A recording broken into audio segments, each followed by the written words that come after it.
এখন চলছে জামের সিজন, তাই চলুন আজ জাম দিয়েই বানিয়ে ফেলি দারুণ একটি জিনিস।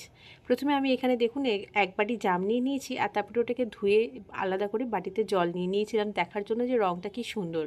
তারপরে আমি জামের এই বীজগুলোকে আলাদা করে নিয়ে এটিকে ভালো করে আমি পেস্ট করার জন্য মিক্সিতে দিয়ে দেবো।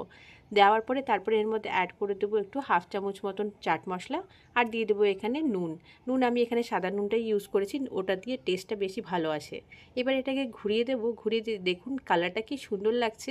এত ভাল লাগছিল দেখতে, কালারটা জাস্ট অসাধারণ। তারপরে আমি এখানে অ্যাড করে দেবো জল। জলটা পুরো এখানে ভর্তি করে দিয়ে তারপরে এটাকে মিক্সিটাকে হালকা একটু ব্লেন্ড করে নিলেই হয়ে যাবে তৈরি।